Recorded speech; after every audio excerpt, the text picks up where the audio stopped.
he is aware, which is that the conclusions from the Council didn't give an automatic right to an extension to the 22nd of May, given that we passed the deadline of the 29th of March. Again, on the motion E, we debated this last week. Indeed, it was defeated by 27 votes, so the arguments on that were rehearsed. Likewise, in terms of motion D, we debated that. Again, that was to be defeated by 109 votes. So what we have really is a rehashing of a number of arguments that didn't curry favour last week, and again many of the issues remain. A public inquiry under motion G, it's not specified for how long. Usually they're for on average 3 years. Are we going to subject our businesses to a further 3 years of uncertainty, followed by potentially a further vote? So what we need to do, Mr. Speaker, is to give a certainty to our business community to safeguard the rights of EU citizens. That is what the House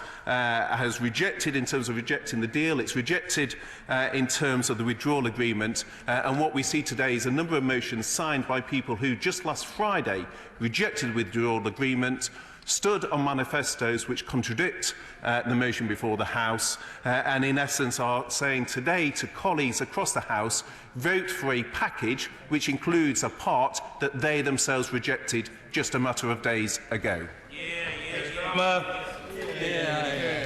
Thank you, Mr. Speaker. I'm glad we're resuming this indicative vote exercise, and it's been a good debate today. I think it's been a good tone and good contributions from around the House. I do recognise that no majority was found last week for any option, but I equally recognise that Parliament is trying at some speed to complete a process that the Prime Minister should have carried out 2 years ago. Can I just begin by saying a few words to all members across the House, but particularly perhaps to colleagues sitting on the benches behind me. I recognise that many members have a single preferred option and understandably want to push that option as hard and as fast and as far as possible. No one wants to stand in the way of that, but I do urge colleagues to enter the spirit of the exercise we're now engaged in, and that means supporting options other than their own preferred option in order to break the deadlock. It is important that we find a majority, if we can, this evening, if that is possible. I do recognise how difficult that can be for individual members and how they've grappled with the position they've tried to take, but I do ask them to enter it in that spirit and thank them for the approach they've taken so far. So far as the Labour position today is concerned, it will again be to support amendments that are consistent with the two credible options that we've been advancing time and again. In the first place, a close economic relationship with the EU based on a customs union and close single market alignment, and secondly, on a public vote to prevent no deal on a damaging Brexit. I'm going to come on to the customs union in a minute, and I will take an intervention. On that basis, we will whip support for Amendment C, which is the customs union as a minimum, in the name of the father of the House. Amendment D, Common Market 2.0, in the name of the honourable member for Grantham and Stamford, and Amendment E on a confirmation public vote in the name of the honourable member for Hove, assisted by the honourable member for Sedgefield. I will come to Amendment G in one moment. So far as Amendment C is concerned, Labour has long supported a customs union. It is a vital component of any deal that will genuinely protect manufacturing, and it is necessary to protect against a hard border in Northern Ireland. But I say again, as I said last week, it must be a minimum, and that is written into this amendment in terms, and that is the position of the Labour Party. I will give way. Thank you for giving way. Perhaps he could, on the subject of the customs union, just to take him back a few years, and the Labour Party was wholly opposed to TTIP. I think it was before he was in the House, but nevertheless, at a time when the UK had a seat at the table, now as he's proposing it, the UK would not have a seat at the table. The EU would set our trade policy. Why is he in favour of this arrangement, particularly at a time when the United States says they want to launch trade talks with the European Union? The EU, of course, in general, has got a system of social insurance, not our system for the NHS. How does he think this is a better arrangement to defend his NHS?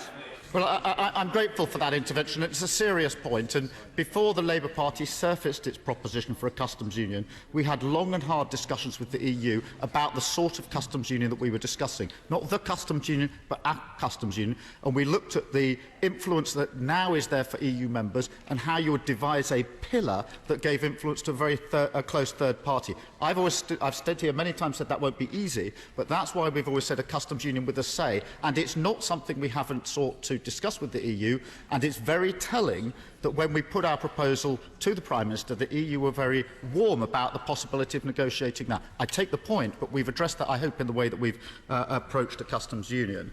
Mr Speaker, Amendment D, Labour's preference remains the approach we set out in the letter to the Prime Minister in January of this year. That is a customs union and single market alignment. But we recognise that Amendment D has a number of similarities and could deliver a close economic relationship with the EU. The amendment has been revised since the first phase of indicative votes and now includes further detail about the form of a customs arrangements envisaged, which has similarities with the approach that the Labour Party has set out. It doesn't specify that it should be permanent, which is our preferred option, but it does say that it should be at least until alternative arrangements can be found. Now, there do remain differences between our policy position and Amendment D, but the amendment would allow for close economic partnership with the EU. It is a credible proposition, and it's on that basis that we will support it this evening. I won't, because I'm trying to make some progress. Mr Speaker, as far as Amendment E is concerned, we will support this amendment tonight because at this late stage it's now clear that any Brexit deal agreed in this Parliament will need further democratic approval. That is what this amendment will do. It would put a lock around any deal this Prime Minister forces through at the 11th hour or any revised deal that comes about at this very late stage. It would ensure that any Tory Brexit deal is subject to a referendum lock. In other words, it upholds the principle that any such deal must be confirmed by the public if we're to proceed. I do want to briefly finish by dealing with Amendment G, because I do understand the reason this is put forward, and I've had the opportunity to discuss it with the honourable and learned member for Edinburgh and the South West. Our focus today is on the way forward, which is why we're supporting the three amendments in place.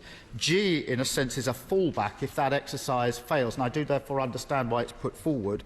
We won't be voting in favour of it tonight, but we do accept that this is an issue that is going to have to be confronted by this House in due course, and I will give way on that point. I'm really extremely puzzled as to the position taken by the Labour front bench here. We all have to compromise today. I'm going to vote for motion D, and I'm on the record as having concerns about it and saying it didn't go far enough. What does he think the reaction will be of working-class voters if, by Labour front bench's failure to support this motion tonight, we crash out with no deal a week on Friday? I'm grateful for the intervention. I think as we try to find a way forward, it's important that we all adopt the right tone all the way through, and sort of throwing around what will people think of this, that and the other. We, of course, have always said we will take whatever measures are necessary to stop no deal. The exercise we're involved in at the moment is trying to break the impasse and find a way through on the indicative process. I accept if that fails, there will have to be an insurance exercise, but we're not at that stage yet. I'm not rejecting the principle. I'm not going to take another intervention, but I'm not going to stand at this dispatch box and have across the House the throwing around of allegations that you're not interested in that, you're not interested in the other. We are trying to have a different debate with a different tone, which is in a grown-up way to find a way forward. And I'm prepared to engage in that. I'm prepared to accept that the principle is one we're going to have to confront. But at the moment, our focus is on how do we break the deadlock. And if we can do that, we then move on to how we progress. If we can't, then of course we have to look at other options. That's a genuine, sincere position from someone who cares a great deal about whether we crash out without a deal. Thank you, Mr Speaker.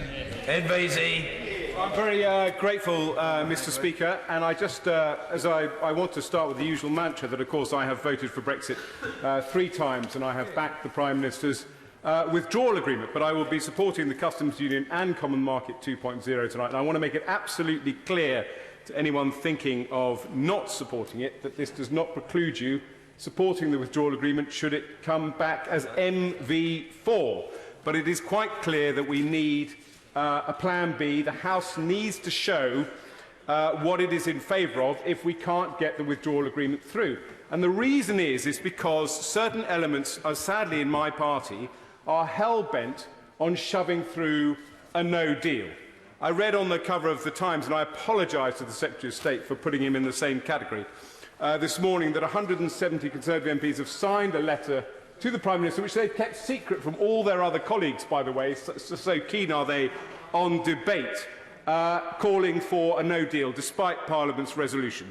So Parliament has to vote tonight to support these measures, to show that it remains in favour of a reasoned exit from the EU, and not to be taken in by some of the absurd arguments that we are hearing. I have to say I am confused as to how we have got to this place 3 years after the referendum, where no deal turns out to be allegedly what people voted for. And I look aghast at some colleagues who I have long admired, who have spent the last 3 years attacking the judges for daring to suggest that Parliament might have a vote on Article 50, praying in aid the manifesto which we lost on, despite having supported a coalition government for 5 years which campaigned on a manifesto that hadn't existed in 2010, berating Remainers for treating with foreign powers, and then merrily going off to the Polish and Hungarian governments asking them to force a no deal on the United Kingdom. Because the fact is that too many of our colleagues have decided that they are the self-appointed interpreters of Brexit, and that anything that gets in their way has to be stopped. But when those of us in this House, and I count almost everyone in the chamber this evening, want to make reasonable progress and deliver Brexit in a reasonable way, the constitutional experts from the hard Brexit wing emerge to tell us that this is the biggest constitutional outrage, oblivious to the fact that one of their colleagues has called for the prorogation of Parliament to get through a hard Brexit, and has also called for a no-confidence vote in the government from which he still takes the whip. The fact is that we are seeking a compromise.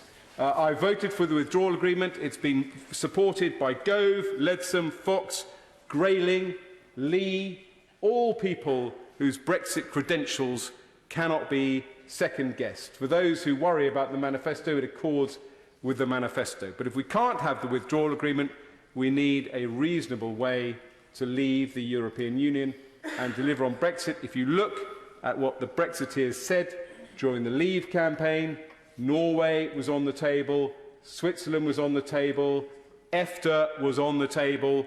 This House wants to leave with a deal, but if we don't show tonight that we're in favour of a deal, I can guarantee you my colleagues will do their level best in the next 2 weeks to drive through a hard, no-deal Brexit.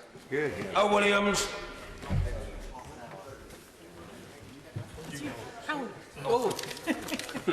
Thank you, Mr. Speaker.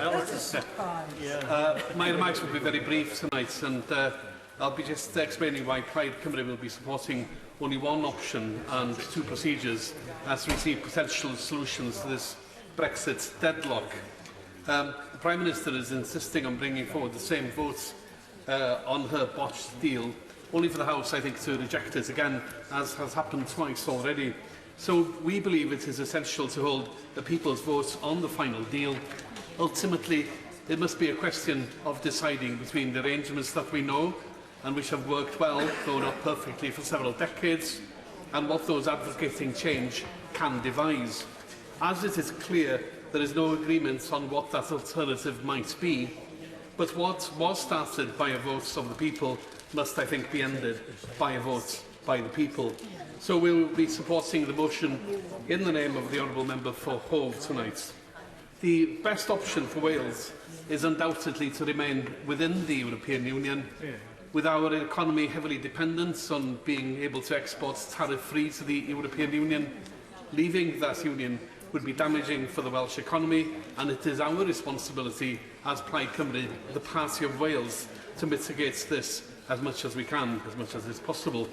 Therefore, we will also be supporting the motion in the name of the member for Grantham and Stamford, which would continue to ensure membership of the single market and the form of customs union, protecting jobs, protecting workers' rights and protecting our economy. It is indeed strikingly similar to proposals entitled Securing Wales's Future, which we brought forward some 2 years ago, largely the fine work of our late friend Steffan Lewis AM, whose untimely death this year deprived us of a great future prospect for our politics. As I said, if this is the final position adopted, it is imperative that this too is put to a people's vote. It is essential that we have a means of protection against crashing out of the European Union with no deal at all. The first step to protect against this must be a meaningful extension of Article 50. This has to be obtained from the European Union, but were this to be refused, and I think that is unlikely, it must be up to this House to choose between no-deal Brexit, which we have already rejected, and revoking Article 50 and stopping this careering train in its tracks. Therefore, we will be supporting the amendments in the name of my friend, the Honourable and Learned Member for Edinburgh South West. Thank you. Thank you. Last speech at 4 minutes. Greg Hands. Thank you, Mr. Speaker. I'm starting off by answering my right honourable friend, the member for Rushcliffe, I think, who said he hadn't heard a single argument against a customs union. But I give him credit for staying for the whole debate, because I'm going to give him plenty. He mentioned that, Mr. Speaker, I've been involved in a filibuster, and I counted my contribution on the Business of the House motion at 1 minute 13 seconds. Now, Mr. Speaker, that must be perhaps the shortest filibuster there's ever been. I did once speak for 1 hour 43 minutes on beer duty, but I think 1 minute 13 doesn't really count. So why, Mr. Speaker, is a customs union a very bad idea? Broadly speaking, huge loss of control over our own economic policy, a decline on our foreign policy influence, and a huge democratic deficit. Trade policy, Mr. Deputy Speaker, is not just about trade deals. It is about much more that we would be handing over to the European Union without a seat at the table. There's tariffs, there is remedies, there is preferences, as well as trade agreements. All of this, Mr. Speaker, would be given over. The House of Commons would abrogate its responsibility in relation to the UK's trade policy. And this is not Andorra or San Marino, which are in customs unions at the moment with the European Union. This is the world's 5th largest economy. Now, he and I were on the same side in the referendum in 2016, so I'm not approaching this as some kind of Brexiteer. I'm approaching this, Mr. Speaker, as what makes sense for the UK for our trade policy. And it makes no sense in our democracy for this House of Commons tonight to vote to hand over control of UK trade policy to Brussels. That would mean that a Maltese commissioner, a Latvian MEP, a Portuguese commissioner, a Slovene MEP, they would all have more say over UK trade policy than any elected UK politician. That would include the UK Prime Minister, Mr. Speaker. They would have more say over it. That is not democratically sustainable, nor is it sustainable for our foreign policy. He and I served in government together, and I went into various rooms, Mr. Speaker, in foreign countries, speaking to foreign governments. And trade is one of the aspects of leverage that you have. When we're members of the European Union, that will mean the UK's influence on EU trade policy. That is obviously going to be gone, but we'll have no influence over our own trade policy. We will be unable to have those conversations with the government of the United States and say, well, actually, if we can do this on some other area, we will have a word in Brussels on this particular trade issue.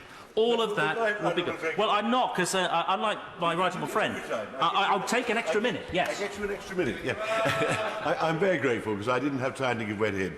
But to say the British government, if we moved into a customs union, would have as little influence over deals being negotiated by the EU as a Latvian MP, I think you'll acknowledge, is a slight exaggeration. And as the spokesman for the opposition has said, a big economy like ours would be add to the attractions of the EU market with a negotiating partner, we surely could put in place a structure giving us far more consultation, far more involvement with the negotiations than he is describing. Well, not as good as now, but perfectly adequate. I think on his part, I have to say, I think that is wishful thinking. The European Union is highly likely to prioritise the interests of its members versus the interests of the non-members. That has always been the case. Also, there's serious arguments as to whether European Union rules would even allow a non-member to be of influence on EU trade policy. I'm afraid that is just a fact. So, Mr. Speaker, democratically unsustainable. On tariffs, we've got a position, Mr. Speaker, where tariffs will be set by people who are not accountable to this House or to our constituents. That could be very damaging. It could be damaging on goods coming into the country, where they set high tariffs on goods that our consumers would quite like to get access to. Or it could happen the other way round, with things like trade remedies, Mr. Speaker, which was briefly mentioned. Incredibly important. Trade defences. All of this would be handed over to Brussels. Now, Brussels might look after our trade remedies, but they would not give it priority. They would give the defence of their own industries, the fee-paying members of the European Union, the priority over countries like ours. So those all-important WTO investigations into, say, the UK ceramics industry, those would be relegated below investigations to protect, say, the German or Dutch steel industries. Mr. Speaker, on trade deals, you've got the case, the Turkey trap it is talked about. This is the asymmetry. The EU would offer access to our 65 million consumers without being able to achieve necessarily anything in return. And you can guarantee it that the UK asks would be the ones that will be dropped first, and the UK items of defence would be the ones the EU would concede first. That is inevitable, because we would not be a fee-paying member of the European Union. We would not be a priority for them. I'll give way, yes. Saved him from the clock. I'm listening very carefully to my honourable friend, and I have a lot of respect for him, and I have read his article, and I've listened to every speech so far during today's debate. I understand what he doesn't want, which is the customs union. But bearing in mind that Parliament has yet to decide what it does, has rejected all other options, and the Prime Minister's withdrawal agreement and political declaration, what is he arguing for? I continue to argue, Mr. Speaker, for the Prime Minister's agreement, and that is where I think that we should head. I think that is the best compromise. People talk about a compromise. That is the best compromise that he and I have both voted for. Mr. Speaker, on a couple of other points in relation to trade agreements, I was astonished that the Labour front bench is supporting this idea of handing over our trade policy. They were the people most passionately against TTIP and other trade agreements due to the access it would supposedly have given foreign companies to the NHS. As it happens, Mr. Speaker, I don't buy into that idea. But the idea that now it's going to be fine because we're handing over trade policy to the EU, but we don't have a seat at the table, that, I'm afraid, is for the birds. Finally, Mr. Speaker, I think in terms of trade policy, I think it was Senator Elizabeth Warren who said, if you don't have a seat at the table, you're likely to be on the menu. And that is exactly what I fear will happen in an EU customs union if option C is passed this evening. Thank you very much. Stephen Gethin. Mr. Speaker, I think it has been a good debate, and I'd like to pay tribute to members, not least the member for Dorset West, in terms of his innovation, and other members in the way in which they have engaged in this process. But let's be clear in all this. Every day I am more and more pleased that Scots voted overwhelmingly to remain in the EU. We could have walked away from all of this, washed our hands of it, and said it was nothing to do with us. But we must engage, and we have done every single step of this sad, sorry process. Mr. Speaker, there are no winners from this tragedy of epic proportions. This is a horror show, and this is all about us trying to make things less bad rather than better. Absolutely. But one thing that has come out of this is that this is a government that seemed to be uniquely bad at minority government and uniquely bad at reaching out to other parties, and this process is forcing us to talk to each other in a more meaningful way. Now, the SNP did not vote for an EU referendum. We did not vote to trigger Article 50, and we can see why. I'm pro-European. It's a force for good that's made us wealthier, safer, greener and fairer. I'm somebody who has benefited from our membership, from freedom of movement, Erasmus and the privileges and rights that we have as European citizens. But we have to engage in what you, Mr Speaker, were right to call part of a process. So in terms of the first, can I first of all congratulate my honourable and learned friend, the member for Edinburgh South West, for her proposal. It is a responsible proposal. And frankly, I think anybody who is opposing this tonight is being irresponsible. No deal is a dangerous Brexit. It is a damaging Brexit. And for those who call it a clean Brexit, I say this. It is the messiest Brexit possible. But this is also the best option, the reason we will back it. It is the amendment to revoke Article 50 as the reset clause. And frankly, I'm astonished that the Labour Party haven't been able to support this tonight. And I have to say that disappointed is the least possible I can say on that. We're also in favour of a people's vote, and I'd like to support the member for Hove. And as somebody who wants to campaign to remain in the EU, I would look forward to doing so. Can I just make reference to the end for the member for Grantham and Stamford and pay tribute to the way that he has engaged with us in this process? I hope he doesn't mind me saying that I want to remain in the EU, he wants to leave. We disagree profoundly on many issues, but the way in which he's tried to engage with us, I was very, very grateful for, and I know my honourable friends were very, very grateful for the way that he's conducted this as well. We'd like to see a referendum. I also think a long extension is the right way to take these things forward as well. But in particular reference to his reassurances around freedom of movement and the particular situation in which Scotland finds itself has been incredibly important to us, and I would like to acknowledge that. That's not a wholehearted endorsement, and as he rightly pointed out, there will be a time further down the line, hopefully, when there are amendments and other purposes to that as well. But, Mr Speaker, we can no longer be held hostage by a small band of Tory extremists on this. Now, this is not the end of the line today. This is not the end of the line. I would appeal that members support the motion in the name of my honourable friend, the member for Edinburgh South West. But in conclusion, we must find a way forward. We should right now be debating poverty, climate change, austerity. Instead, we are focused on the least worst options and damage limitation. We shouldn't be doing that. And it's time for us to put this Brexit nightmare behind us. George Eustace. Thank you, Mr Speaker. For some time I favoured... Honourable Gentleman's pardon. My apologies to the Honourable Gentleman. A 3-minute limit now applies, as the Honourable Gentleman was advised earlier. George Eustace. Thank you, Mr Speaker. For some time I favoured a simpler and swifter Brexit, based on us leaving the European Union but rejoining the European Free Trade Association, and in so doing making our existing rights and obligations as a signatory to the treaty establishing the EEA operable.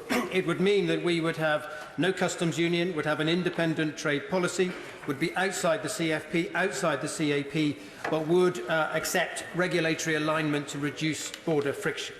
My particular amendment, Mr Speaker, was not selected, but I can say that this evening I will now support motion D, in the name of my honourable friend, the member for Grantham and Stamford, the so-called Common Market 2.0 option, for reasons I will come on to. But, Mr Speaker, there were two ways of addressing this issue of Brexit. One was to self-confidently resolve from the beginning that we would leave as a third country and prepare on that basis and be willing to leave without an agreement if necessary, and I would have supported the Prime Minister in that had she seen that through. But if it was the case that the Cabinet always believed that we could not leave without a deal, then they had to recognise that that would require significant compromise with the EU, which in turn would require the development of a cross-party consensus in this House. Now that the Prime Minister and her Cabinet have signalled that they are unwilling to leave under a no-deal scenario, we must try to secure a consensus. Last Friday, the Prime Minister's withdrawal agreement was defeated for a third time, but the vast majority of members on this side of the House voted for the withdrawal agreement, albeit unenthusiastically in many cases. And my contention this evening is that those honourable members who were willing to take a second look at the withdrawal agreement should also take a second look at Common Market 2.0. Because certainly it envisages a temporary customs union, but so does the withdrawal agreement. First through the implementation period, then through a probable extension to the implementation period, then finally through the backstop. The motion also envisages some regulatory alignment through membership of EFTA and the EEA. But this would be dealt with expeditiously under this motion. Under the withdrawal agreement, the UK is already committed to align its regulations in relevant areas, and the extent to which we have border checks would be dependent on any divergence from that. So, in conclusion, Mr. Speaker, I believe that this option does provide a way to compromise, a way forward for this House. I believe it's far preferable to option C, motion C, the proposal for a customs union, which, as honourable members have pointed out, doesn't make sense for an independent country such as this. It means that we would have our commercial interests traded away in terms of getting interest for other countries, and it wouldn't solve the border issues. Thank you. Ben Bradshaw. Thank you, Mr. Speaker. While the headlines that greeted last week's indicative votes about a shambles and chaos were patently ridiculous, given it was the first time we were given the opportunity to discuss these after 2.5 years of the government failing to get a consensus, I do think it would be helpful if we made progress today, and that, as other members have said, is going to involve all of us, not just sticking to our first preference, but voting for our second preference, and indeed any preference that we can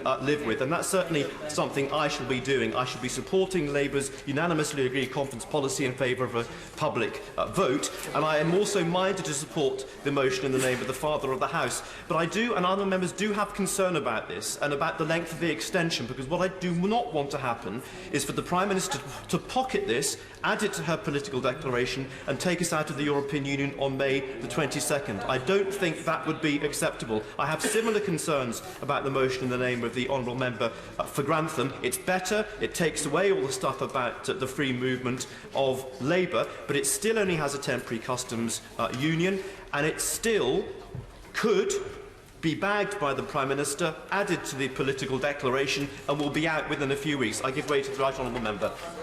Very grateful to the Right Honourable Member, but I hope you'll recognise that actually the only way in which the government can carry this forward, if there is a cross-party consensus, is to bring in something like the Withdrawal Act Implementation Bill, which gives his party the opportunity to seek to amend it, no doubt with much support around the House, in order to prevent the eventualities he's talking about.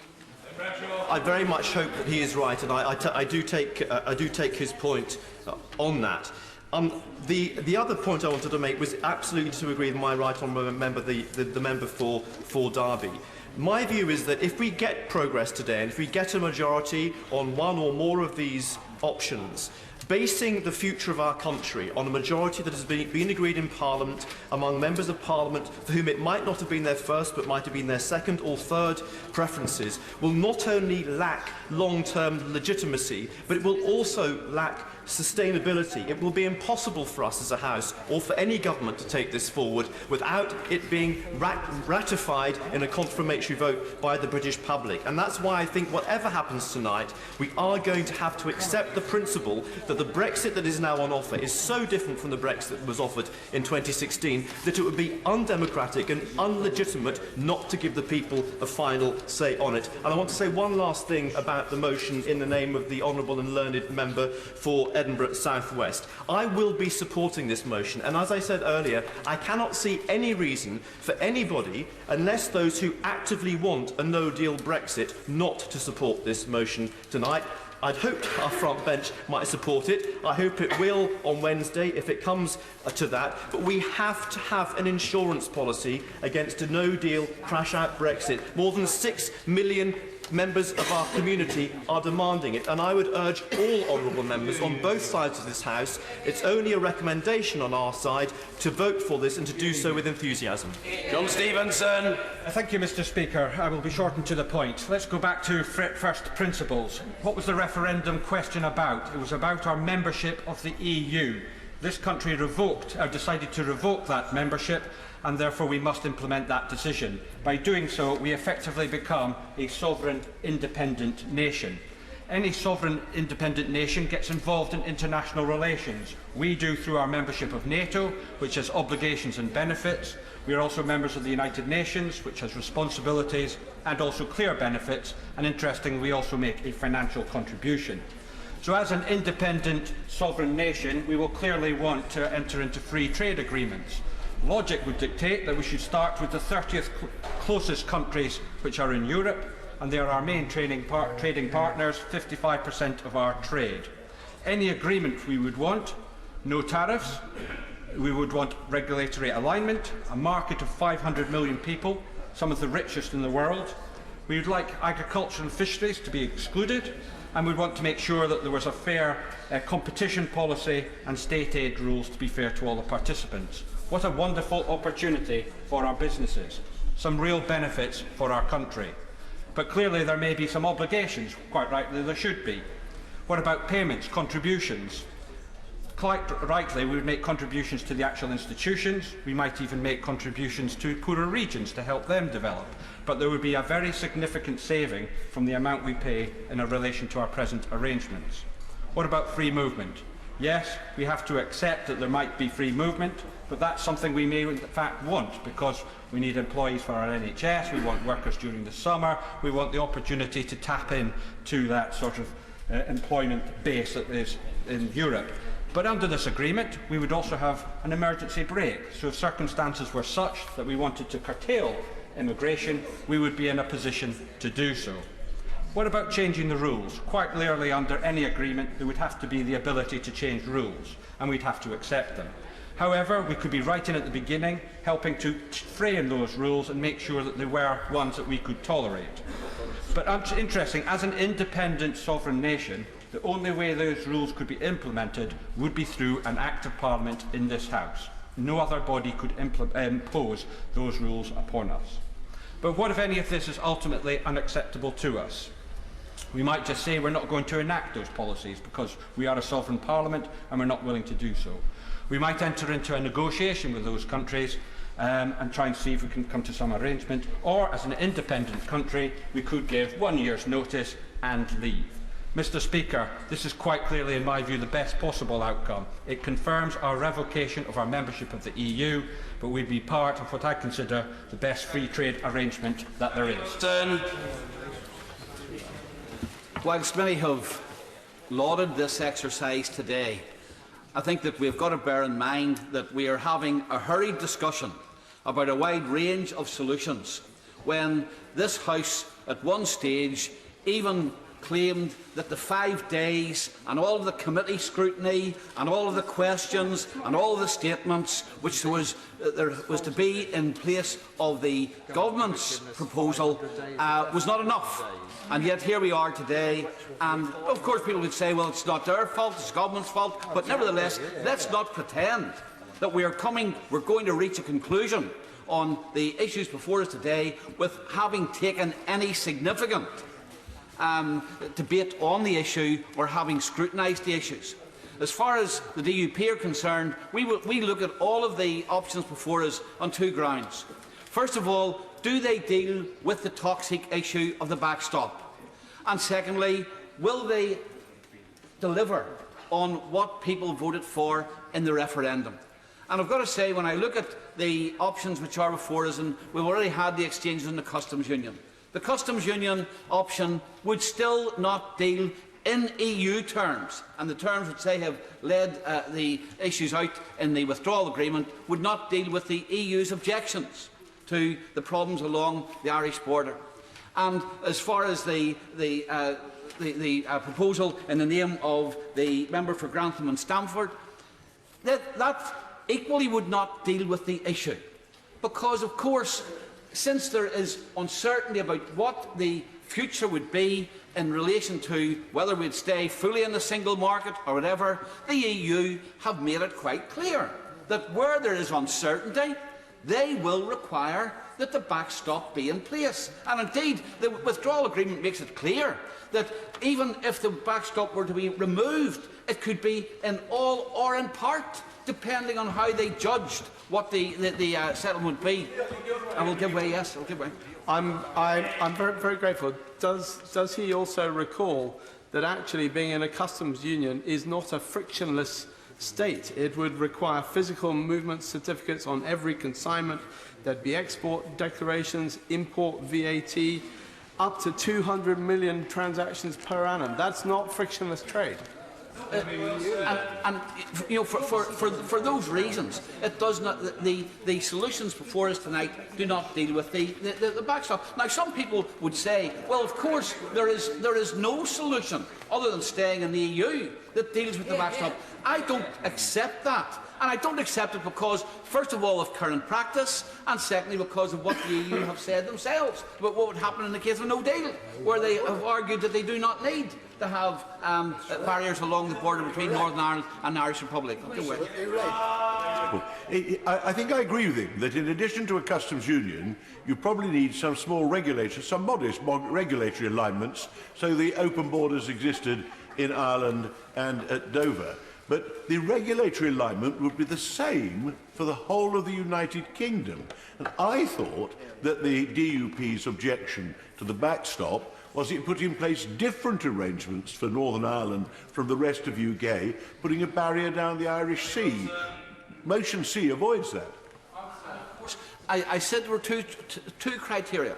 First of all, did it deal with the issue of difference between Northern Ireland and the rest of the United Kingdom? And secondly, would it deliver on what people voted for when they voted to leave the EU? And of course, if we stay in a customs union or a customs union arrangement, if we stay with the degree of regulatory alignment which is required, then of course that would not deliver on what people have voted for. And could just maybe deal with the amendment regarding the confirmatory public vote.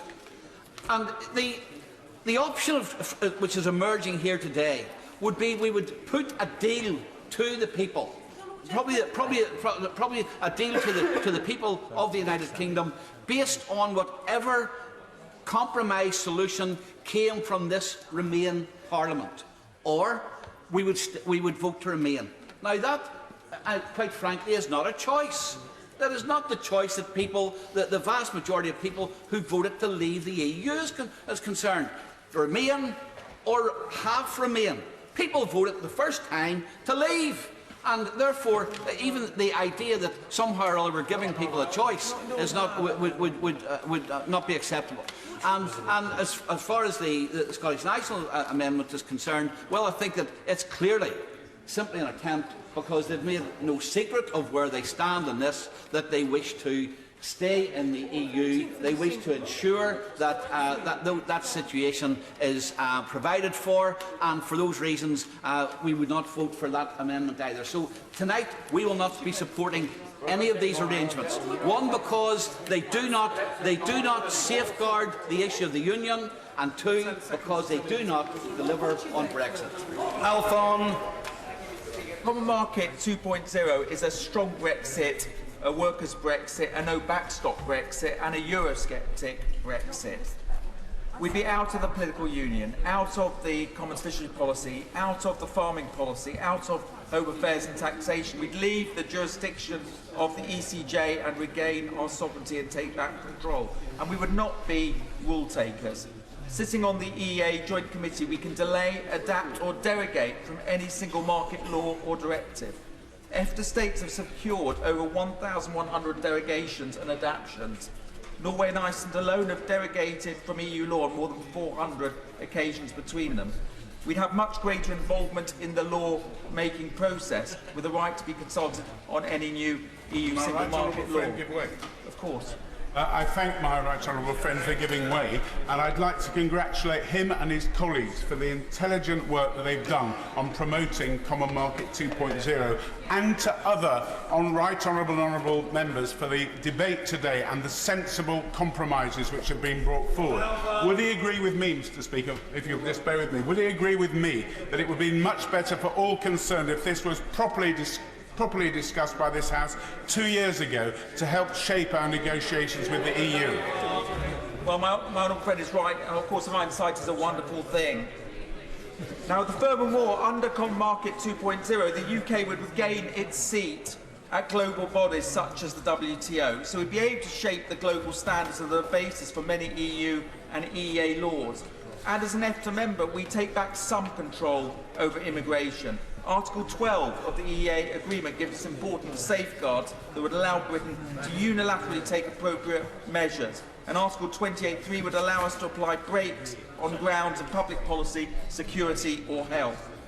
And we'd be able to do our own trade deals outside of the EU. EFTA states have 27 deals with 43 other countries. But at the same time, Common Market 2.0 is a workers' Brexit, because we keep the high standards workers' rights on annual leave, equal pay, maternity and parental leave and many other things. And we'd be aligned to the single market, safeguarding our economy, our businesses and our jobs. It's a no backstop Brexit, because Common Market 2.0 can be negotiated before the end of the transition period, meaning the backstop would never need to be activated. And the former president of the EFTA court, Karl Baudenbacher, stated in an interview that Norway-style deal could solve our issues around the backstop. There's also no backstop because we would mirror customs or union arrangements until the frictionless border is solved. But it's a unifying Brexit. Common Market 2.0 brings together the support of Remainers and Leavers across the parties, from the Honourable Member for Cambourne to the Member for Brigham Gall to the members from Manchester Central and Aberystwyth. King's College London University report about changing attitudes to Brexit shows that the most popular option is a Norway-style deal, and it's gaining traction.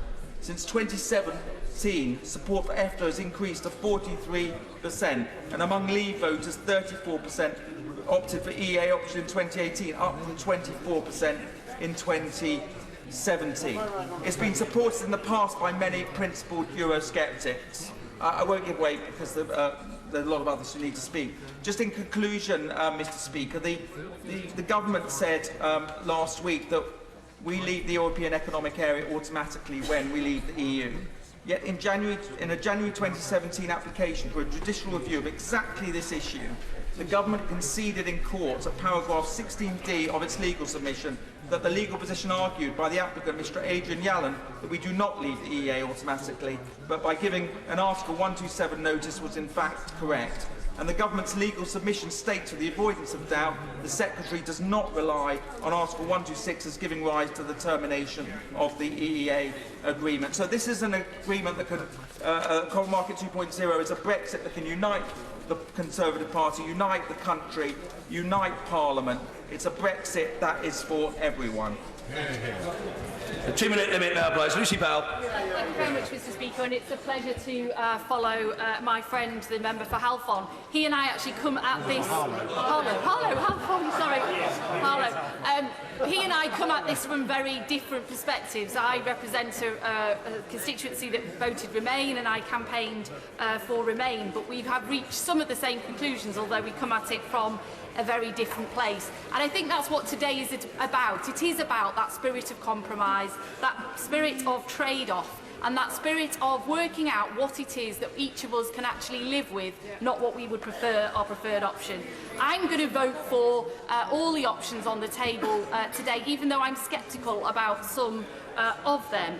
Because my biggest fear, Mr. Speaker, my absolute biggest fear at this stage is that we are going to be heading for no-deal Brexit on the 12th of April unless this House can come to a view about something that it is for. Ideally more than one thing, but at least something that it is for. And I think it's highly unlikely that the EU would give us a longer extension or would even contemplate that if we are still locked in this indecision vortex that we've been locked in for so long. So everything does have its trade-offs, and I think not least when you actually put forward a complex compromise position that has been so carefully put together by my friend, the member for Grantham and Stamford, and others.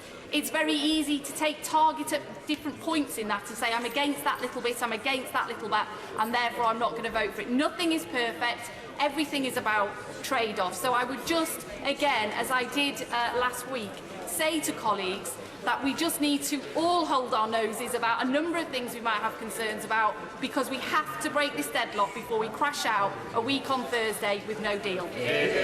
Mrs Anne Main. Thank you very much, Mr. Speaker. We're being urged tonight to seek compromise, and yet it's not surprising to note that I think it was only 5 members of the Labour Party voted for the Prime Minister's withdrawal agreement. And I changed my vote for that because I could see this coming down the road at me.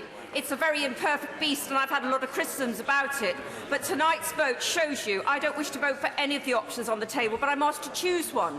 Well, I chose the Prime Minister's withdrawal agreement, and interestingly, 2 of the votes tonight will require a withdrawal agreement, as the honourable member alluded to. So C and D do not give us freedom of movement. They do not give us control over our immigration. I'm surprised to hear the 2 members who are advocating it talking about breaks. That is rather weasel words in my view, and I'm sorry to have to say that, but trying to reassure the SNP that they can have as many people coming over for freedom of movement by reassuring other members of the Labour Party they've got brakes on, that's playing both ends against the middle. The reality will be we will have very unlikely to have control over our migration policy, and if that is what honourable members want, then fine, but I don't think that's what came out in the debates. I am absolutely against a second referendum. I absolutely do not believe that we would be asking the same question for all intents and purposes. It would be a completely different referendum this time around. I don't know how anybody could explain on the doorstep why they chose to ignore the too difficult question of implementing the referendum. And I just would like to read these words to you because I agree with every one of them. 33.5 million people vote to cast the vote, 72% of the electorate, turnout at a level not seen since the 1922 election. No matter which side of the argument won, it was inevitable there'd be people left disappointed. That's the nature of debate, elections and referendums. It's fundamentally undemocratic to argue the process should be rerun because the outcome was not what some people wanted. Arguments of turnout, majority or accuracy or otherwise as statements made throughout the course of the campaign do not invalidate the result. Your words, Mr. Speaker, and I agree with every single one of them. As politicians, we practice the art of politics, and the art of politics is the art of compromise. I've sat here now for 4.5 hours, and that is the #1 word. That's the most commonest word that's been used over the past 4.5 hours, is compromise. Because it's through compromise that we get progress. And we've had no progress for nearly 3 years. And I think one of the main reasons behind that is the hubris, the arrogance, and the overconfidence of the Prime Minister and the former Prime Minister and leading Conservatives. And I go back to David Cameron when he decided to call for a referendum. Jean-Claude Juncker said to him, "Why have you done this?" He said, "Don't worry, I can deliver a 66% yes vote." Juncker said to him, "I couldn't get that in Luxembourg." There was hubris by the Prime Minister when she called for the election in 2017, and I'm not criticising her for that. By calling for that election, she allowed me to get back in through the back door. But she thought she was going to get a majority of 160, and she lost her majority. It was said by the Chief Whip today, she should have took cognizance, she should have took recognition of the result of that election. And I think he's a very wise man in saying that, and I congratulate him, a very brave man indeed. But that hubris was practised also by her ministers. Who remembers these quotes? Who remembers these quotes? The Brexit negotiations will take 10 minutes. Peter Lilly. The free trade agreement that we will do with the EU should be one of the easiest in human history. The honourable member for North Somerset. So the election result was very, very close. She could have reached out across the chamber, across the country. She failed to do so, and that's why we're here today. So I urge all members to vote for compromise tonight. I'm going to be voting for the 4 options put before us, and I ask other members to do so. Mr. Speaker, there are huge divisions in our country, and though I voted Remain, I don't support a second referendum or revoking previous decisions because I don't think that that would heal our divisions. But having no deal with our largest trading partner is unacceptable. It brings huge risk to our economy and brings uncertainty on the Irish border. I voted 3 times for the Prime Minister's deal. It's a bespoke deal, and to me it is the best option. But it has failed 3 times. Saying no to everything doesn't work. We need a compromise, and I will support a customs union this evening. That is not the same as the customs union we are in today. You could be in a customs union, but out of the CFP, out of the Common Agricultural Policy, and out of free movement. All of these were big issues in the referendum. Yes, we would follow the same tariffs on goods, but we wouldn't have to follow the same regulation on goods. And on services, the key part of our economy, we would be free to have our own regulations and free to have our own trade deals with other parts of the world. It does not involve handing over our trade policy to Brussels, because a country Britain's side would influence Brussels policy, and even Turkey retains its own say on trade sanctions. But, Mr. Speaker, fundamentally, the issue here is deliverability. We could be in a customs union, combine that with the withdrawal agreement and deal with it all on the future framework. This could all be done by May the 22nd, and we would not need to have ever extensions or another European election.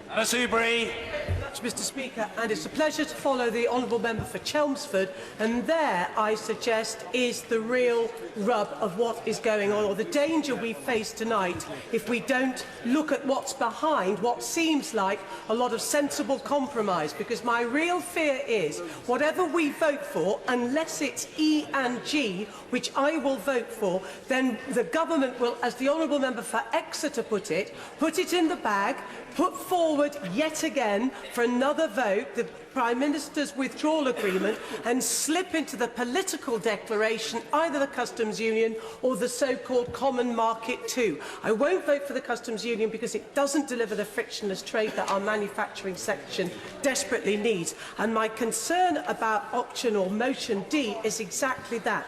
And the honourable gentleman says compromise, and I hear exactly what he says, but it wouldn't be in the withdrawal. Order.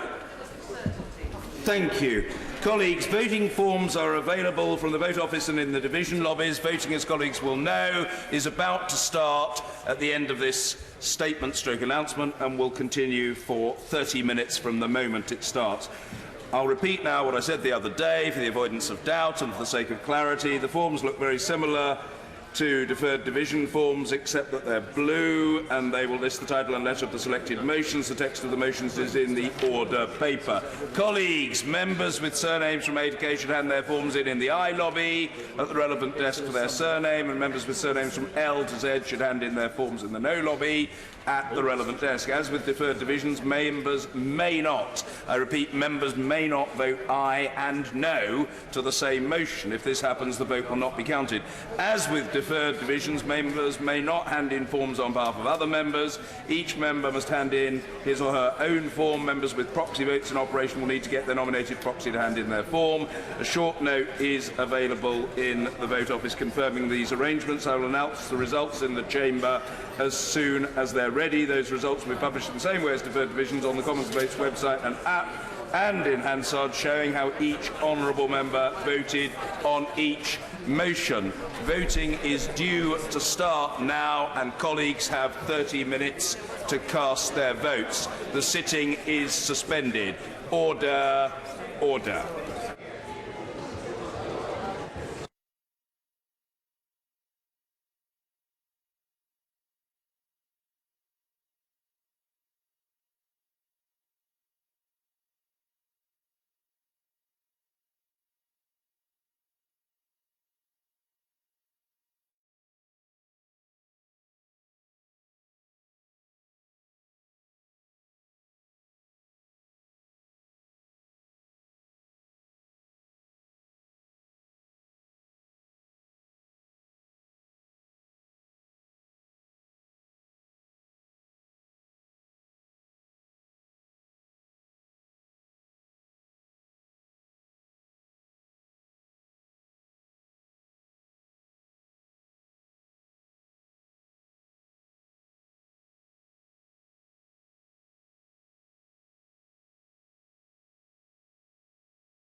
do look a lot of French outsiders and look at the girls, they're all the same.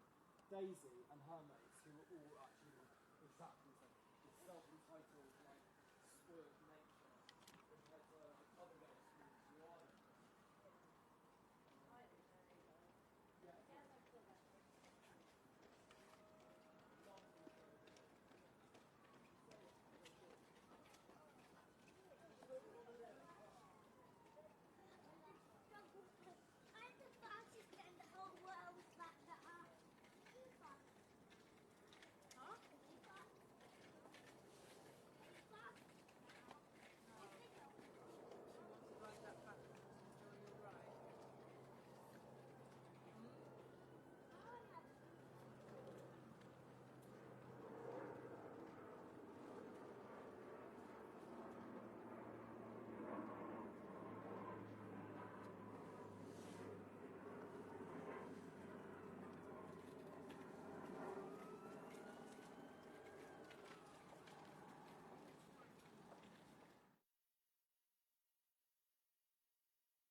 Order. Order. The voting period has now finished. I call the Minister or the Whip on duty to move motion number 3 on exiting the European Union (brackets animals). Close brackets. Not moved. Not moved. Thank you. I call the Whip on duty to move motion number 4 on exiting the European Union (brackets protection of trading interests). Close brackets. Not moved. Not moved. Thank you. We come now to motion 5 on constitutional law. Whip to move formally. Not moved. Thank you. Motion 6 on exiting the European Union (brackets environmental protection). Close brackets. Whip to move. Not moved. Not moved. Thank you. And exiting the European Union, motion number 7 (brackets animals). Close brackets. Whip to move. Not moved. Not moved. Thank you. These now come to motion number 8. I think it is. It says here number 5, but I think it's number 8. But we needn't have a division on that. Motion number 8, whether it's 8 or otherwise, relating to the Scottish Affairs Committee, Mr. Bill Wiggin. I beg to move. Thank you. The question is as on the order papers. The question is as on the order papers. Most of therein say aye. Of the contrary, no. I think the ayes have it. The ayes have it. Order. I will now suspend the House until the outcomes of votes on motions relating to the United Kingdom's withdrawal from and future relationship with the European Union are available. The division bells will be rung 10 minutes before the House resumes. Order. Order.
Indeed.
That's great. If you just wouldn't mind letting me know when you're on and off me, and I can just reframe. I'm just not sure 100% when you're on and off me, if you wouldn't mind.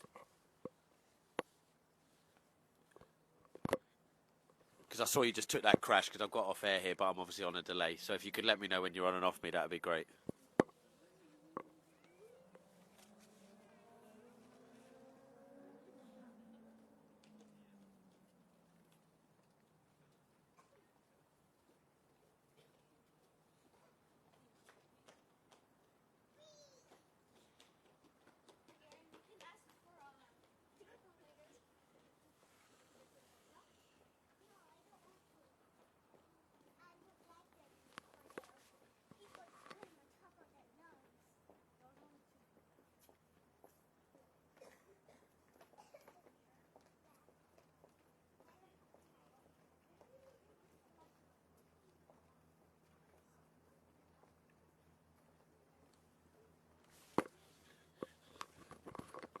No worries. Sorry, just one sec. Are you still there?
Cool, no worries, buddy. Would you just mind letting me know when you're on and off me, just so I can reframe, because I can get you some nice stuff. I know you just took that crash by accident, just because I'm on a delay.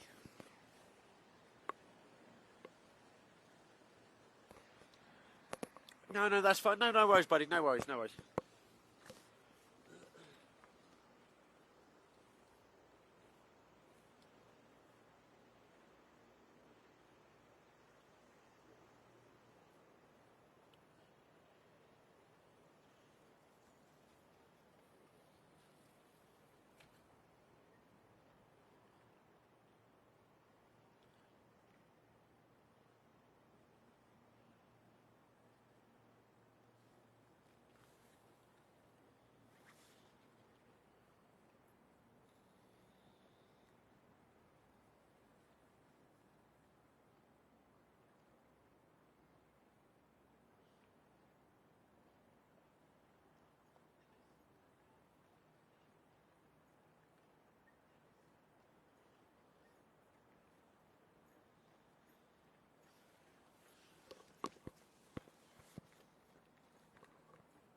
Thank you, bud.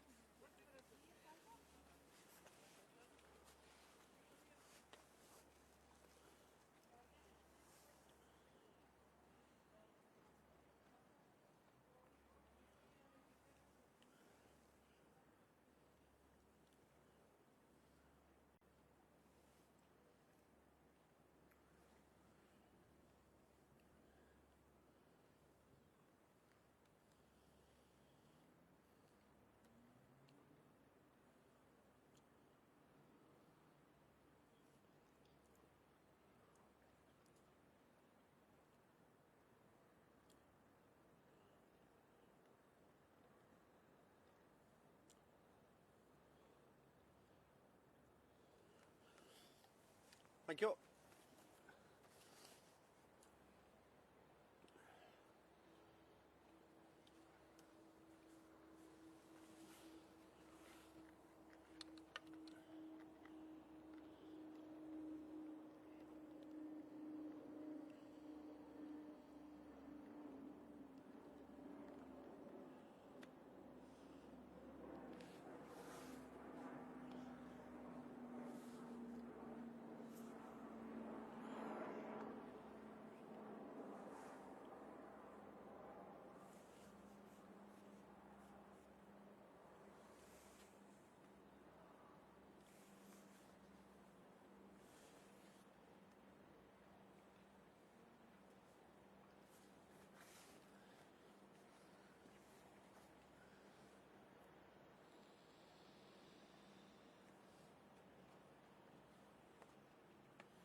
In to out or out to in, sorry, Finn.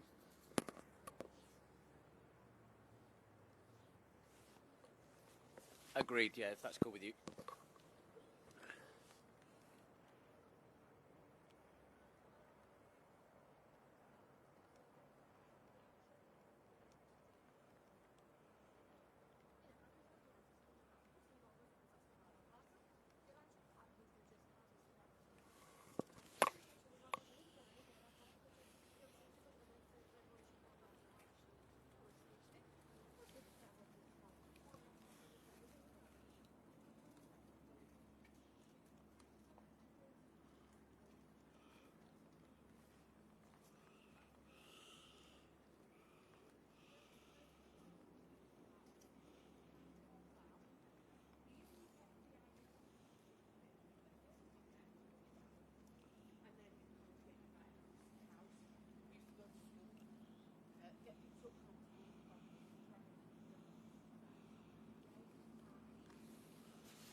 Thank you very much. I can hear you. Sorry, it's not that I'm not responding. I just didn't know whether my mic's up. That's all. I am hearing you loud and clear, though. Yeah. Any warnings before those moves? But I'll give you options, and you just let me know.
Understood.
Sorry, by the time I got that, it would have been too late. Sorry.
Hello? Hey, buddy. Hey, Dan. Yeah, I'm good, mate. I'm good, thanks. Yeah. Well. Also, I've just lost her. I've had her the whole time, just until that break in my ear. I've now lost her. I haven't got comms at the moment.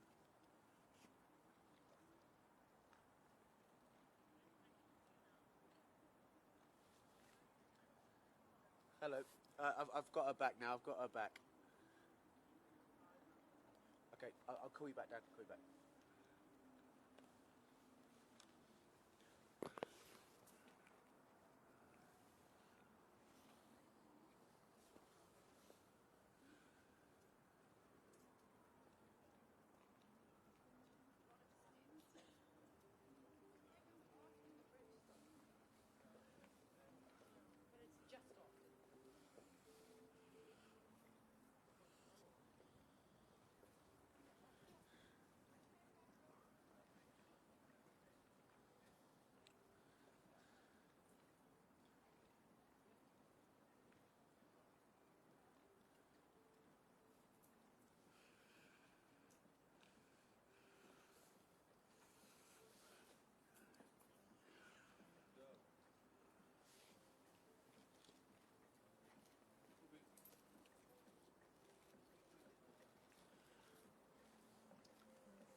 If anyone can hear me, if you could come off me for a sec, I can reframe.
No worries, I'm going to pan left, as you can probably see.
Standing by.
Hey, buddy. Yeah, good.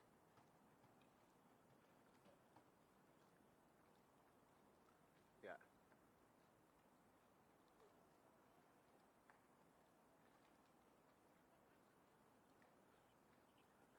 Well, listen. I'm literally live as we speak with this live shot, and do you mind giving me? It's absolutely fine, mate. Give me 5 minutes. I'll give you a shout back. You on the news desk? Cheers, Joe. Thanks, man. Bye.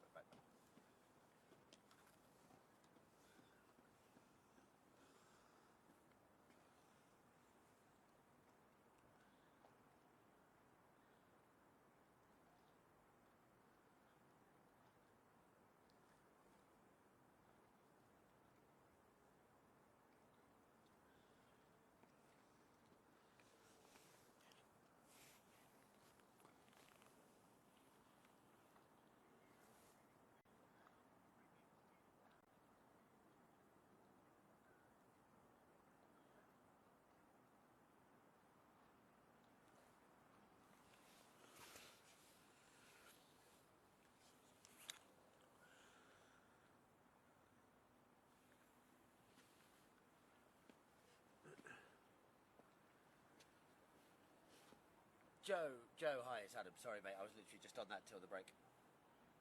No worries, no, it's all good. It's only a wide shot. It's all good. No worries. What's up, man?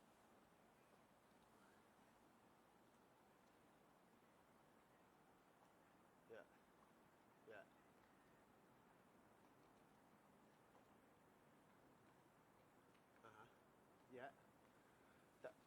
That's fine. They seem to be lapping these shots up, to be honest. They seem to be taking me non-stop. So it seems to be getting into the programme. So look, it's no problem to do it. The only thing you have to bear in mind for me is I'm on batteries. So I will go as long as my batteries last. I should be fine for top of the 11. I probably won't do... I don't know if my bats will go another 2 hours tops, like 10 to all the way to 12.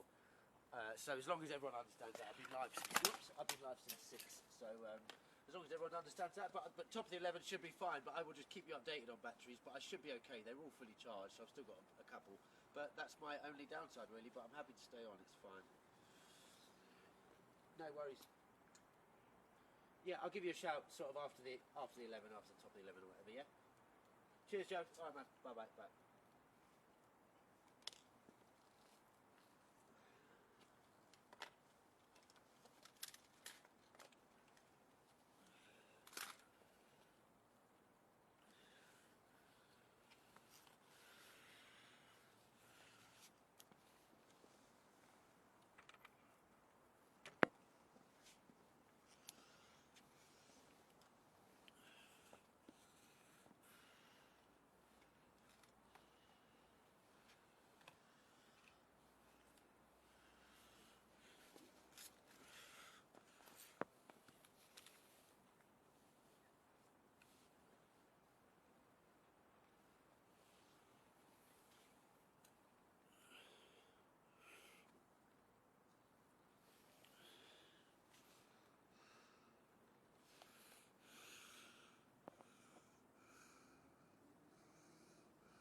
Got you, Finn.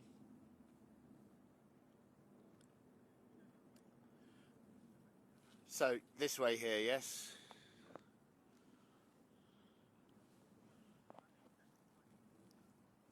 Okay, bub.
I'm working, man.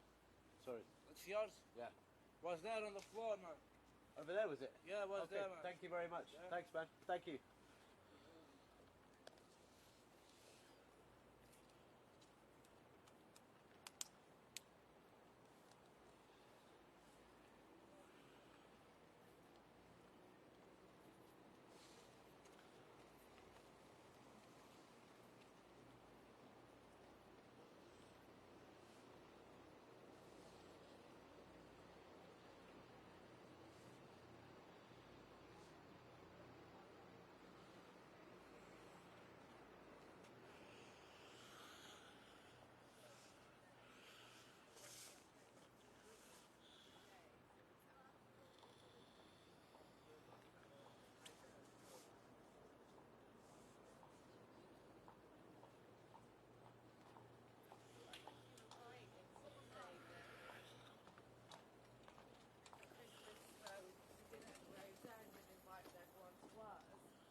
Relating to the United Kingdom's withdrawal from and future relationship with the European Union. In respect of Mr Clark's motion C, Customs Union, the ayes were 273, the noes were 276. So the noes have it. In respect of Mr Nicholas Bowles's motion D, Common Market 2.0, the ayes were 261, the noes were 282. So the noes have it. In respect of Mr Peter Kyle's motion E, confirmatory public vote, the ayes were 280, the noes were 292. So the noes have it. In respect of Joanna Cherry's motion G, parliamentary supremacy, the ayes were 191, the noes were 292. So the noes have it. The lists showing how honourable members voted will be published in the usual way on the Commons Vote app and website and in Hansard. Points of order. Yes, the Secretary of State. Point of order, Secretary of State, Mr Stephen Barclay.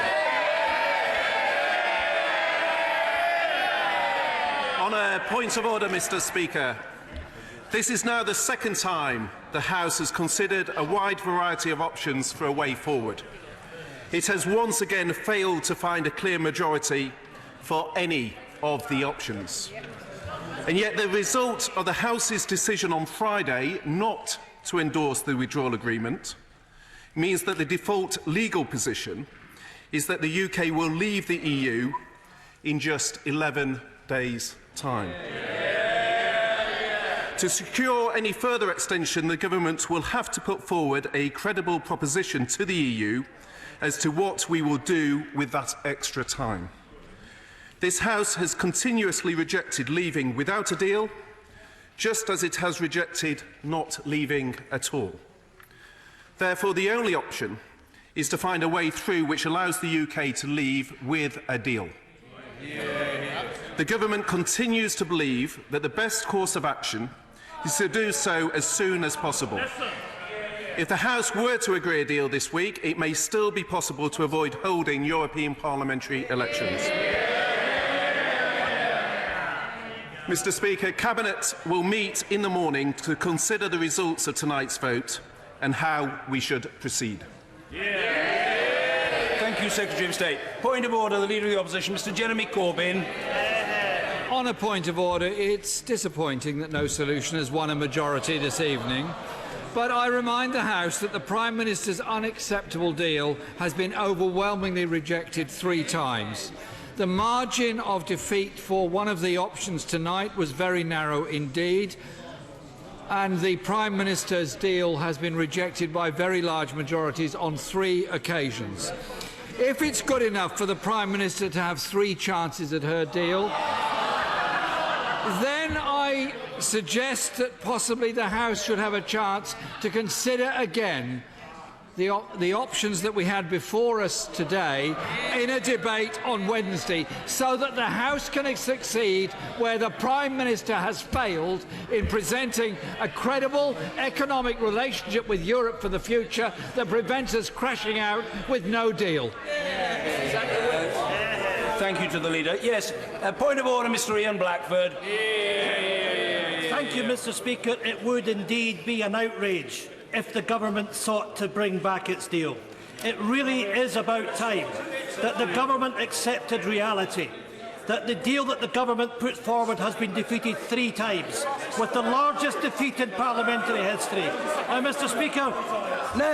No, the right honourable gentleman is entitled to be heard, and believe me, notwithstanding the shouting from a sedentary position, he will be heard. That's the be-all and end-all of it. It's as simple as that. The right honourable gentleman will be heard. Mr. Ian Blackford. Thank you, Mr. Speaker.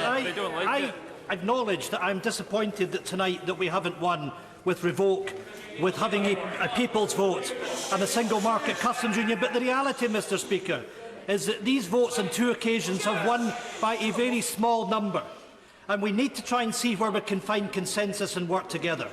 But fundamentally, from us that represent seats in Scotland, we voted to remain in the European Union. And tonight, Mr. Speaker, a vast majority of Scottish MPs have voted to revoke Article 50. A vast majority of Scottish MPs have voted for a people's vote. A vast majority of Scottish MPs have voted to stay in the single market and customs union. It is crystal clear to us from Scotland that our votes in this House are disrespected. And it's becoming increasingly clear to the people of Scotland that if we want to secure our future as a European nation, then we're going to have to take our own responsibilities. And, Mr. Speaker, the case is this. Sovereignty rests with the people of Scotland, not with this House. The day is coming where we will determine our own future, and it will be as an independent country. Thank you. Yes, I'll take a point of order from Mr. Nicholas Bowles. On a point of order, Mr. Speaker, I have given everything to an attempt to find a compromise that can take this country out of the European Union while maintaining our economic strength and our political cohesion. I accept I have failed. I have failed chiefly because my party refuses to compromise. I regret, therefore, to announce that I can no longer sit for this party. Oh, Nick, don't go. Come on. Honourable gentleman has told the House. Indeed. Of course I shall come to other honourable members. A point of order, Sir Vince Cable. Mr. Speaker, it is even clearer than it was the last time we had indicative votes that there is one compromise option that has very substantial support. There is the largest number of votes in the House for a people's vote, larger than last time. Is it not possible to combine the two and therefore find a way forward through a consensus? Well, the right honourable gentleman's question is, of course, of a rhetorical character. It invites no response from me, but he's registered his view, upon which I'm sure colleagues will reflect. Point of order, Mr. Nigel Dodds. Thank you very much, Mr. Speaker. And isn't it the case, just to remind the House, that the only proposition that has ever had a majority in this House is the Brady Amendment? That is a fact. Whatever members may think, whatever they may say, that is the proposition that has had a majority in this House and could allow the withdrawal agreement to go through. And as Chancellor Merkel visits the Irish Prime Minister this Thursday, can I say that there is still an opportunity, Mr. Speaker, for the Prime Minister and the Government to prosecute the issue which has bedevilled her withdrawal agreement throughout, the backstop. And that issue still needs to be addressed, and if it is addressed, then we can be in business. Point of order, Caroline Lucas. Thank you, Mr. Speaker. Just looking at these figures, I'd like to reinforce the comments from the Right Honourable Member for Twickenham. I regret what the Honourable Member for Grantham and Stassen had to do, but if you were to link to his proposal the opportunity to have a public vote, we would have a huge majority in this House. And the idea that we would avoid doing that for fear of the democratic moment of the European elections is frankly absurd. Why would we be afraid of one democratic event and for fear of that avoid a further one? That makes no sense. The Prime Minister's deal is dead. We should look at where the majorities in this House lie. They lie with a softer Brexit going against a people's vote to the country. Thank you. Point of order, the Father of the House, Mr. Kenneth Clarke. Mr. Speaker, with the help of the people who work with me, I've got a damn sight nearer a majority in this House than anybody else has so far, apart from the rather curious and now historic Malthouse compromise, which I fear is dead. Just 3 is quite near. We cannot go on with everybody voting against every proposition. And the difficulty is, there were people who want a people's vote who wouldn't vote for my motion because they thought they were going to get a people's vote. There were people, the Scottish nationalists, who wanted Common Market 2, so wouldn't vote for mine because they wanted Common Market 2. All of them actually have nothing against mine. If they continue to do that, they will fail. To the Honourable Lady, I would say, if you add the people's vote to a motion like mine, you lose votes all over the place and in the Labour Party. And you lose more than you gain.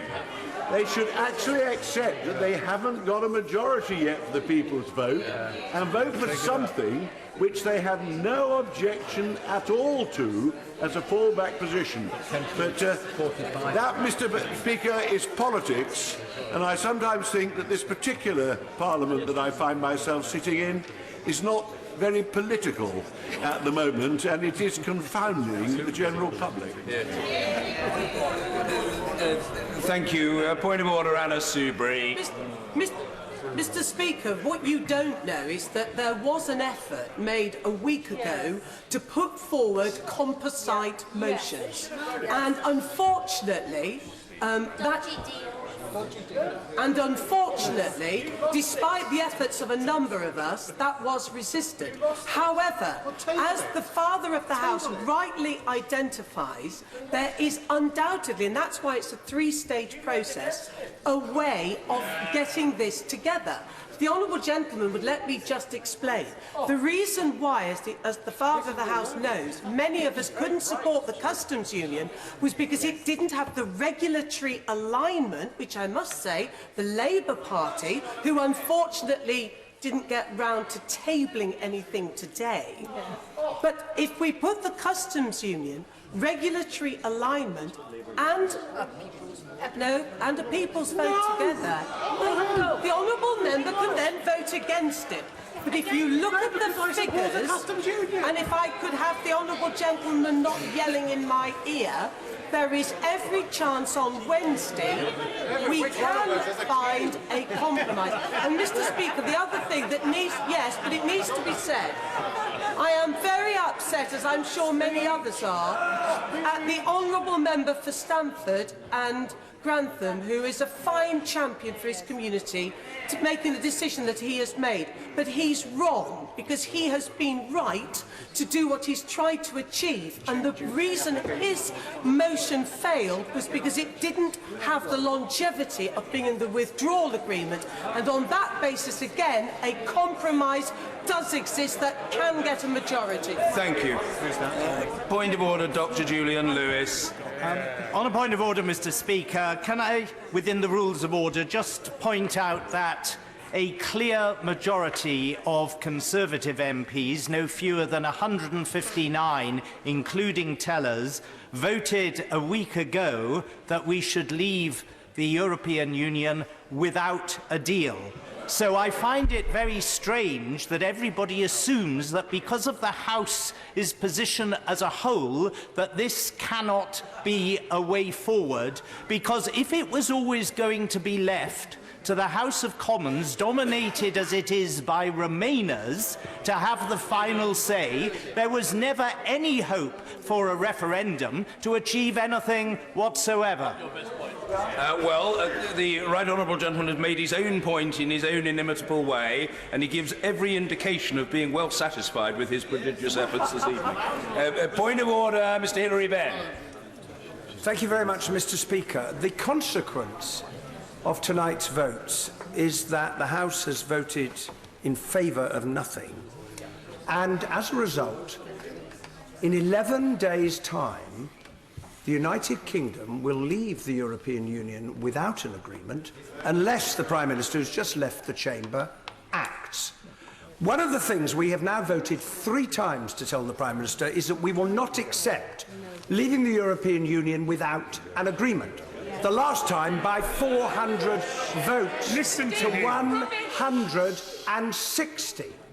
The Prime Minister indicated a week ago that she would respect the will of the House, and I was going to ask on a point of order, Mr. Speaker, whether the Prime Minister had given you any indication she intends to make a statement from that dispatch box to the effect that she will now be writing to the European Council to seek a further extension to Article 50.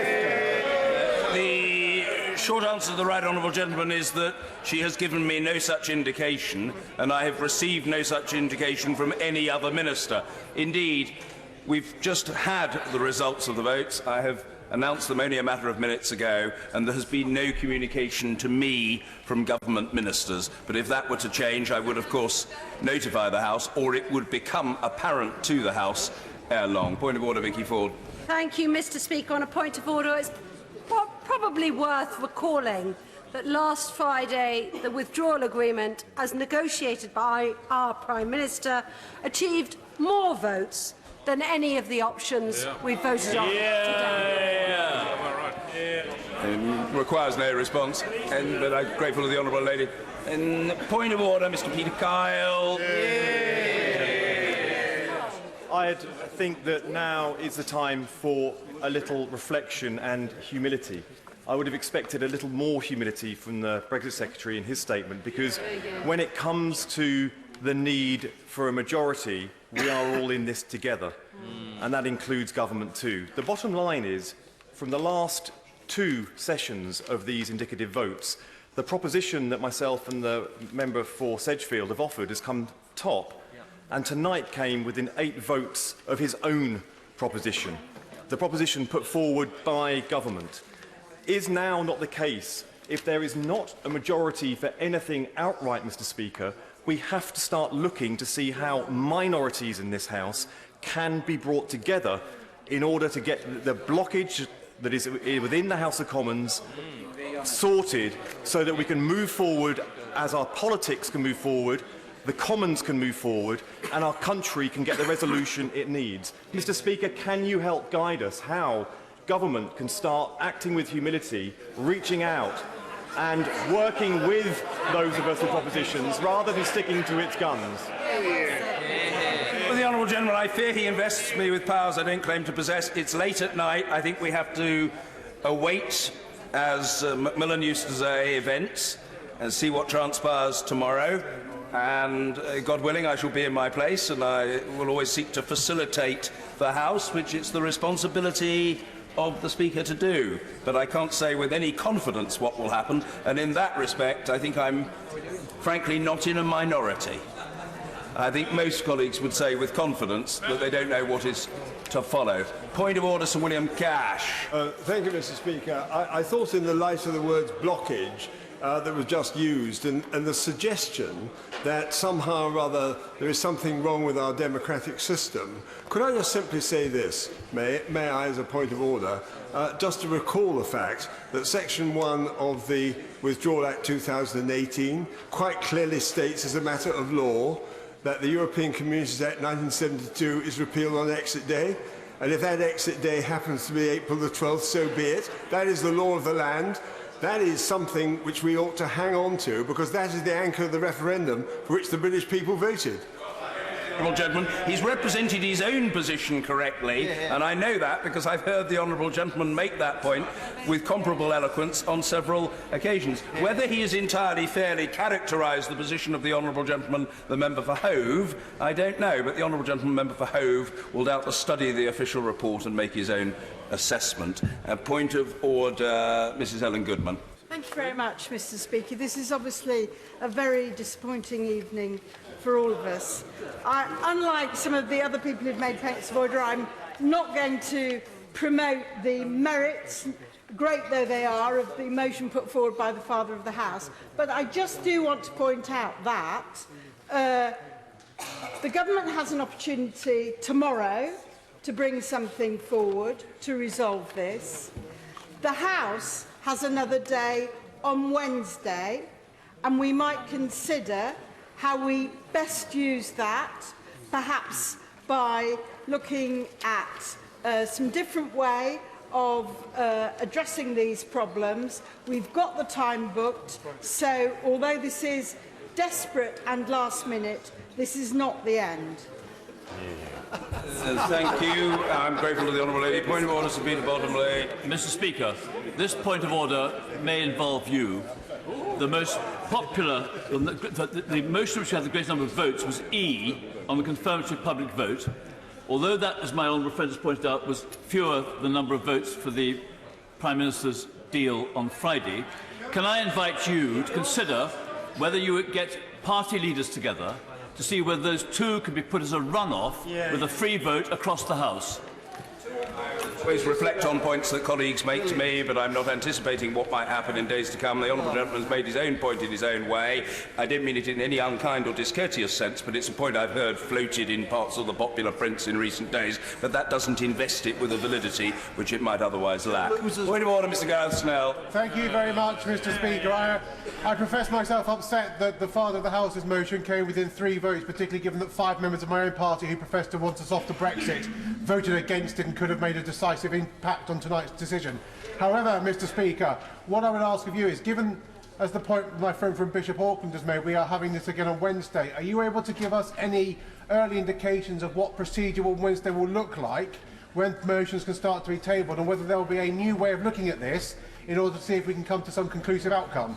I'm grateful to the Honourable Gentleman. The only early indication that I can give him is that I think it is reasonable, on the basis of what was passed earlier today in the business of the House motion, to suppose that the Right Honourable Gentleman, the member for West Dorset, will be carefully contemplating the intended procedure for Wednesday. Specifically, I think it's reasonable to expect that he will be looking to table a business of the House motion, and from that the honourable gentleman will gather what the Right Honourable Member for West Dorset has in mind. Colleagues will be able to take a view about that. Moreover, just as colleagues have spoken to each other in recent days, bidding for support for particular options, it is open to colleagues to communicate with each other about these matters before Wednesday, and I rather imagine that they will do so. Precisely what procedure is envisaged, I can't say, nor is it self-evident that there can be only one procedure proposed. There may well be a number of alternative ideas circulating in colleagues' minds, and I can't say more than that. We will have to see. Well, there's nothing very significant about that. There's a sort of knowing grunt from somebody on the Treasury bench as though something remarkably significant or suspicious has been said, but neither of those things is so. Point of order, Mr. Graham-Jones. Mr. Speaker, to follow on from my honourable friend's comments from Stoke Central about the influence that you may have on the business of the House motion, if any, on Wednesday, given the fact that we need now to be brutal about this. We need to look. The Prime Minister's deal was last defeated by 58. That's the worst option, so that gets taken off the table. Are we going to have an eliminatory process? Customs Common Market 2 lost by 21. The People's Vote confirmatory ballot lost by 12. The revocation by 11. And clearly top of the table was the father of the House motion on the Customs Union. Are we going to have a brutal process, and can you influence that, where we get to one outcome on Wednesday, because it needs to happen? I would say to the honourable gentleman, I don't cavil at his point, and I don't want him to think I'm being pedantic, but I dislike the use of the word brutal. I'm not in favour of brutality. I am in favour of clarity, of decisiveness, of resolution. And insofar, well, he doesn't need to apologise, insofar as that requires some concentrated thinking, I agree with that. Look, some colleagues will be pleased with the outcome of tonight's vote. The honourable gentleman member for Shipley is noisily yelling his approval of that observation, beaming as he stands by me. Other colleagues are disappointed. We are where we are. Nothing has won tonight. In what do I take comfort? Well, Roger Federer put on a majestic masterclass in Miami last night, so I'm happy about that. And of course I'm happy that although nothing won tonight, and here in this chamber, and at the Emirates, Arsenal did win 2-0. So, you know, I just have to content myself with that for tonight. I appreciate that Newcastle members won't be so pleased, and we shall have to see what happens tomorrow. I'm sorry that I can't add, but I feel that colleagues have ventilated their points, and it's right that they should do so, and I don't think we can advance matters further this evening. So what I suggest is that we